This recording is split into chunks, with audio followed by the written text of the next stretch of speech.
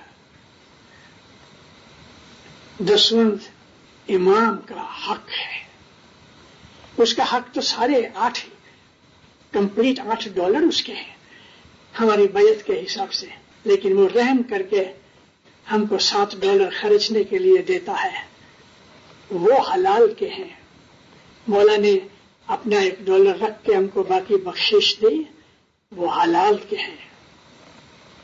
وہ آدمی کہ جو دسوندی ہے اس کا ایمان تازہ ہے، اس کا ایمان پکا ہے، اور ایمان پھر آہستہ آہستہ آہستہ محبت میں بدل جاتا ہے. اس کے دل میں عشق پیدا ہوتا ہے. محبت نور ہے.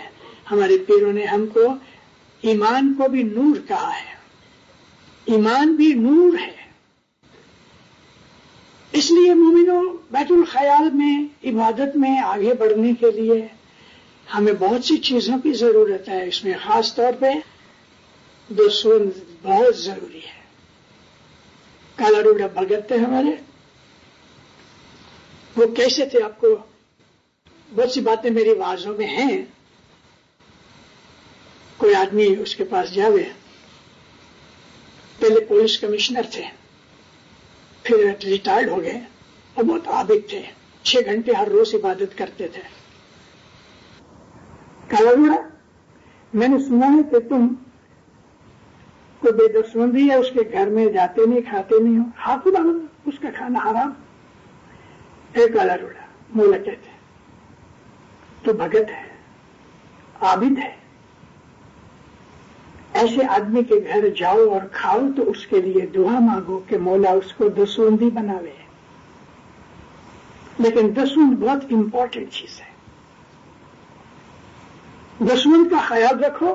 میں بہت دفعہ میرے پاس بچے آتے ہیں، بھائی بہن آتے ہیں، میں جب بھی دعا دیتا ہوں تو دسوند کی بھی بات کرتا ہوں. دسوند جو ہے، جو آدمی برابر دسوند دیتا ہے، خدا کی قسم وہ کبھی دکھی نہیں ہوگا، دکھی نہیں ہوگا. دکھ تکلیف آئیں گے، جیسا حضرت نے فرمایا، تکلیفیں آئیں گی مگر تم دکھی نہیں بنو گے. سچ بات ہے. تکلیفیں انسان کی لائف کا ایک پارٹ ہے. زندگی کے اندر دکھ تکلیف انسانی زندگی کا ایک حصہ ہے، مگر یہ مطلب یہ ہے کہ اس کو یہ دکھ اس کے دل کے سکون کو خراب نہیں کرنے دیں گے. دسوندی آدمی کو دکھ تکلیف آئیں گے مگر اس کی ہمت اور اس کی عبادت جاری رہے گی. وہ کبھی گھبرائے گا نہیں، اس کو کبھی خوف نہیں آئے گا کہ ہائے میرا کیا ہو جائے گا. بہت دفعہ خاص طور پہ آج کی دنیا میں، آج کی لائف کے اندر کئی لوگ فرسٹریٹڈ ہو جاتے ہیں، دکھوں سے گھبرا جاتے ہیں، مینٹل ٹربل ہوتی ہے اور پھر وہ بالکل نا امید ہو جاتے ہیں. جب نا امید ہو جاتے ہیں تو پھر ڈپریشن شروع ہوتی ہے، اور ڈپریشن ایک بہت بری بیماری ہے.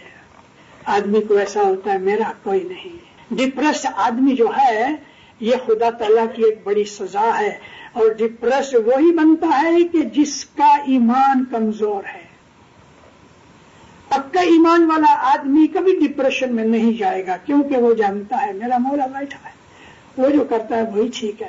وہ کبھی نا امید نہیں ہوتا. ڈسپونڈنسی یعنی نا امیدی جو ہے، مولانا سلطان محمد سے فرمایا ڈسپونڈنسی از اے سن، یہ گناہ ہے، نا امید ہونا گناہ ہے۔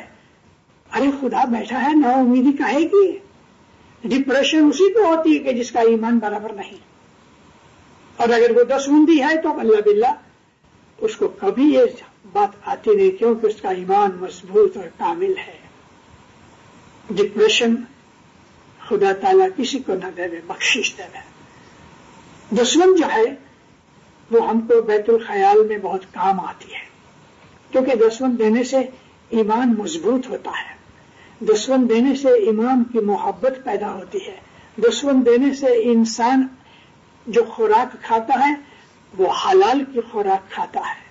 اس نے امام کا حق دے کے امام کے پاس سے جو اس کو مہربانی اور دعا آشیش ملتی ہے، اس سے اس کے دل میں محبت جھاگتی رہتی ہے، نور پیدا ہوتا ہے۔ اے مولا، پھر وہ اپنے مولا کی محبت کے اندر پھر وہ پکارتا ہے، آؤ مارا سوامی راجا دھرمی راجا، تیرے نام سے مرو من رو باندھو، گنگناتا ہے، آ مولا میرے، تیرے نام سے میرا جو دل ہے باندھا جائے، ہر وقت اس کی مستی اور سرشاری میں جو رہتا ہے، اس کے دل کے اندر کوئی غم نہیں، کوئی فکر نہیں، کوئی خیال نہیں، کوئی ڈر نہیں، ولا خوف ولا هم يحزنون۔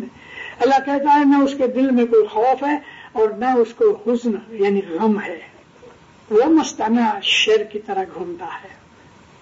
خدا تعالیٰ کی عبادت کے یہ رستے بیت الخیال ہے، مگر آج ہم بیت الخیال کی جو امپورٹنس ہے ہم بھول گئے ہیں، کیونکہ میں پھر وہی چیز ریپیٹ کر رہا ہوں، اس لیے ریپیٹ کرتا ہوں کہ میں دیکھ رہا ہوں ہماری زندگیوں کے اندر مال دولت عیش آرام گھس گیا ہے۔ حضرت امام نے ادھر 86 کی جو پدرامنی کی یونائٹڈ اسٹیٹس میں، اس میں حضرت امام فرمایا کہ یہ ویسٹرن سٹائل اور ویسٹ کی بدیاں برائیاں ہیں، ان میں تم نہ پڑنا، تمہارا رستہ بالکل جدا ہے۔ ہم اسماعیلی ہیں، حضرت امام کے مرید ہیں، عبادت گزار ہیں، فرمان بردار ہیں، ہم نیک ہیں، اچھے ہیں، اور اگر کچھ تھوڑی سی غلطی ہو بھی جاتی ہے تو ہم شام کو آ کے مولا کے پاس کہتے ہیں، مولا پلیز معاف کر دے، میرے سے بھول ہو گئی، مکھی کے پاس جا کے توبہ بندو گنہگار، یہ ہم کنفیس کر کے اور معافی مانگتے ہیں، ہماری سلیٹ کلیئر ہو جاتی ہے۔ صبح کی عبادت میں یہ جو چیزیں ہیں نا، اے مومنو، پھر میں کیا کہتا ہوں، انگلش میں ایک کہاوت ہے کہ دیر از اے ٹیسٹ ان پڈنگ، جب تک پڈنگ نہیں کھائی اس کے ٹیسٹ کا پتہ نہیں لگتا۔ اسی طرح سے جب تک کہ عبادت کے اندر آپ آگے تھوڑا بڑھ کے اس کا مزہ نہیں چکھا تب تک پتہ نہیں لگتا کہ عبادت کیا چیز ہے۔ واضح سننے سے خیالات بدلتے ہیں، واضح سننے سے انسان کے اندر خدمت پیدا ہوتی ہے، سچ بات ہے، لیکن عمل ہونا چاہیے، اور جو عمل ہے وہ بہت بڑی چیز ہے۔ صبح کی عبادت ہمارے مذہب کا کرنل ہے، مغز ہے، صبح کی عبادت ہماری زندگی کا مقصد ہے۔ ہمیں مرنا، ایک دن مرنا ہے، موت سے پہلے ہم اس چیز کا مزہ چکھ لیں تو ہماری موت آسان ہوئے اور بعد میں ہمارے لیے بادشاہی پڑی ہے، مگر دنیا کی محبت کی وجہ سے ہمیں یہ چیزیں نظر نہیں آتی۔ اے مومنو، آپ خوش نصیب ہو کہ امام زمان کا بول آپ کے سینوں میں پڑا ہے، اس کو دن میں بھی اپنے خیالوں میں یاد کیا کرو، بیٹھ کے بیٹھک نہیں کرنی دن کے وقت، یہ صرف 4 اور 5 بجے اندر حکم ہے کہ ہم عبادت کریں، لیکن دن کے وقت چلتے چلتے بیٹھے بیٹھے اپنے بول کو یاد کرتے رہو۔ ایک چیز یاد رکھنا، زبان سے بالکل پکارنا نہیں، منہ میں بھی بول کو یاد کرتے کرتے منہ میں بھی زبان ہلنی نہیں چاہیے۔ اور جب آپ ادھر بیٹھو عبادت کے لیے، جماعت خانے آ کے عبادت کرنا اس لیے اچھا ہے کہ جماعت خانے کے اندر روحانیاں اور فرشتے جو ہوتے ہیں ہم ان کے ساتھ بیٹھ کے عبادت کرتے ہیں تو ان کی جو بڑائی ہے، ان کی جو اچھائی ہے، ان کی جو پاور ہے وہ ہم کو مدد کرتی ہے عبادت میں کنسنٹریٹ کرنے کے لیے. لیکن کنسنٹریشن کے لیے کچھ اصول ہیں. میں واضح میں کہا کرتا ہوں کہ یہ ایک کورس ہے، جیسے انجینئرنگ کا، ڈاکٹری کا کورس ہوتا ہے یونیورسٹیوں کالجوں کے اندر. کوئی کورس 1 برس کا ہے، کوئی میڈیکل سائنس کی طرح 8 برس 10 برس کا کورس ہوتا ہے. عبادت کا بھی ایک کورس ہے. اور امام سلطان محمد شاہ فرمایا کہ اگر تم برابر میرے فرمان کے اوپر 5 برس عمل کرو تو تم کو وہ چیز ملے کہ جو ملنی چاہیے، یعنی نور کی بخشش ملے. امام نے 5 برس دیے ہیں. لیکن میں جماعتوں کے اندر کہتا ہوں کہ ان 5 برسوں کو پورا کرنے کے لیے کم از کم 3 برس خوب محنت کرو. دیکھو دن ڈالو. عبادت نور کی چیز ہے، اور اگر ہمارے عمل اچھے نہیں تو کبھی بھی ہم عبادت کی پاکیزگی کو، پوترتائی کو، پیورٹی کو ہم حاصل نہیں کر سکیں گے. ہمارے عمل اچھے ہونا چاہیے. جھوٹ نہیں بولنا، فریب نہیں کرنا، کسی کا حق نہیں کھانا، بد نظر نہیں کرنا، بدیاں برائیاں ہمیں پتا ہے، ہم جانتے ہیں کیا چیز بدی ہے. ان بدیوں سے اپنے آپ کو بچاؤ. جب عمل ٹھیک اور کلین ہو جائیں گے تو ہمارے اندر کلینلینس آئے گی، اور اس کلینلینس حالت کے اندر جب ہم بیٹھ کے عبادت کریں گے تو ہمارے لیے آسانی پیدا ہو جائے گی. عمل اچھے ہوئے، روزی رزق پاک ہوئے، بدن کو بھی پاک صاف رکھو، کیونکہ بدن کو پاک صاف رکھنا بھی عبادت میں شامل ہے. یہ بدن مولانا سلطان محمد شاہ فرمایا کہ یہ خدا کی مسجد ہے، ٹیمپل آف گاڈ ہے. یہ اس کے اندر مولا بستا ہے. یہ جماعت خانہ ہے ہماری باڈی.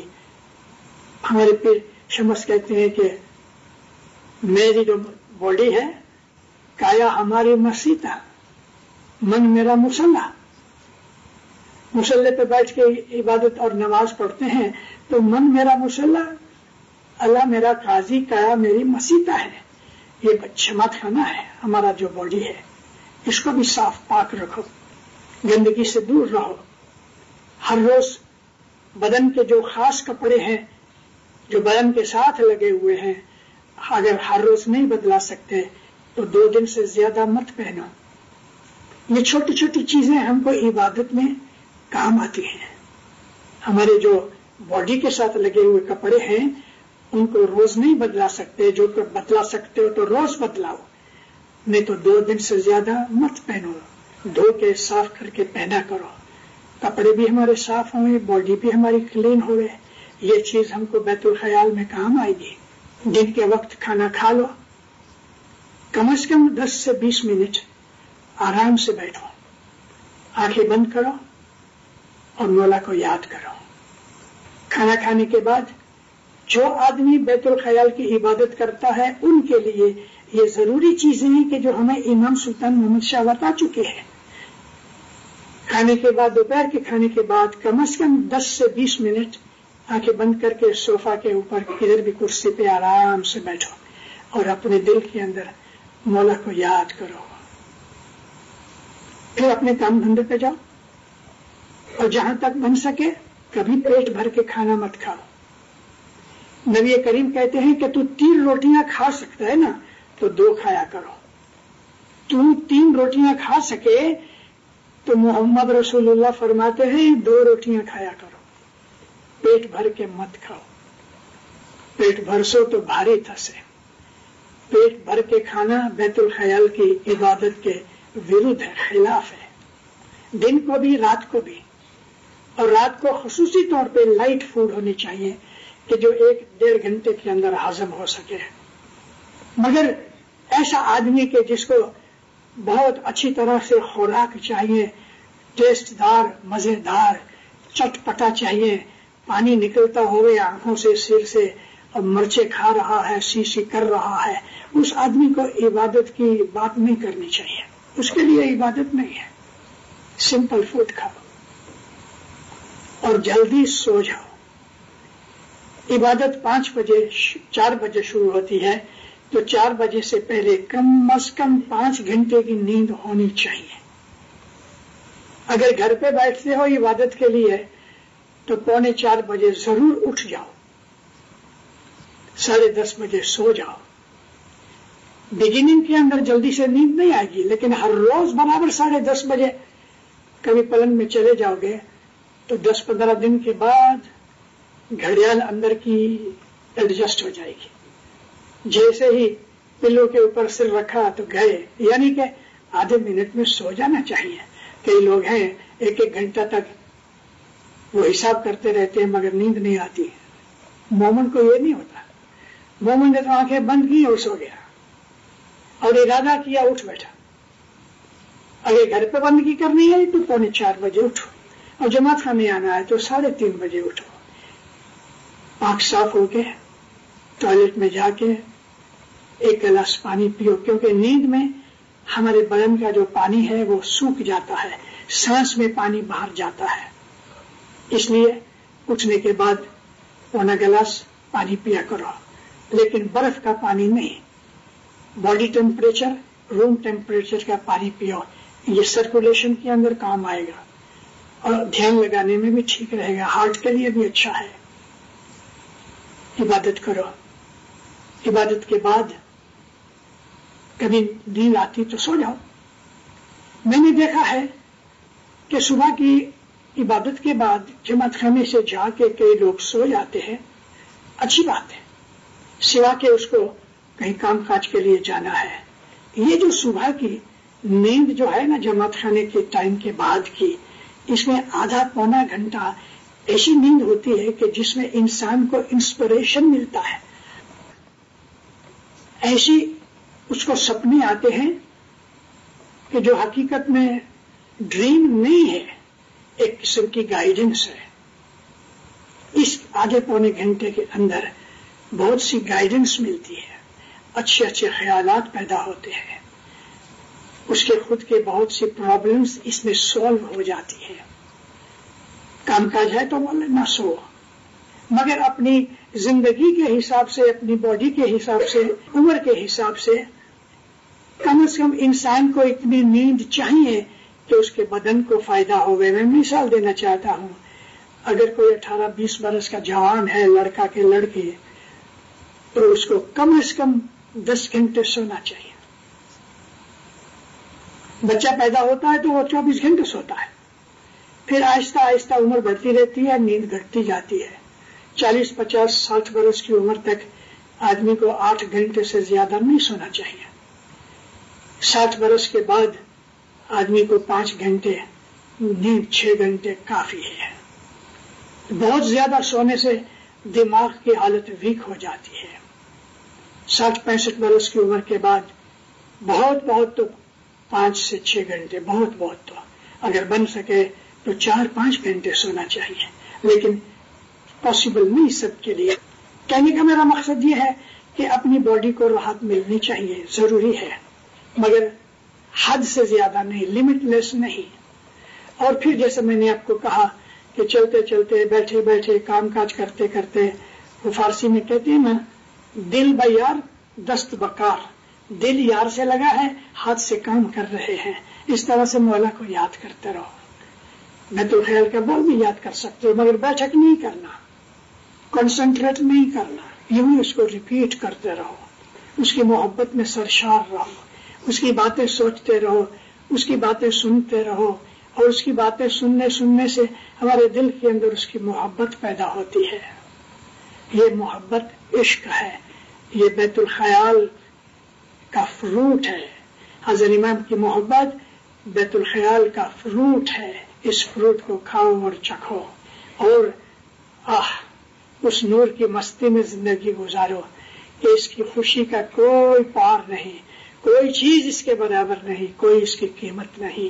یہ ہے ہماری بیت الخیال کی عبادت۔ سکھی آباد رہو، مولا آپ کی نیک امیدیں پوری کرے، حقیقت کی سمجھ دے وے، بدیوں برائیوں سے بچاوے، اپنی محبت دے وے، دشمن سکوریت میں پڑا رکھے۔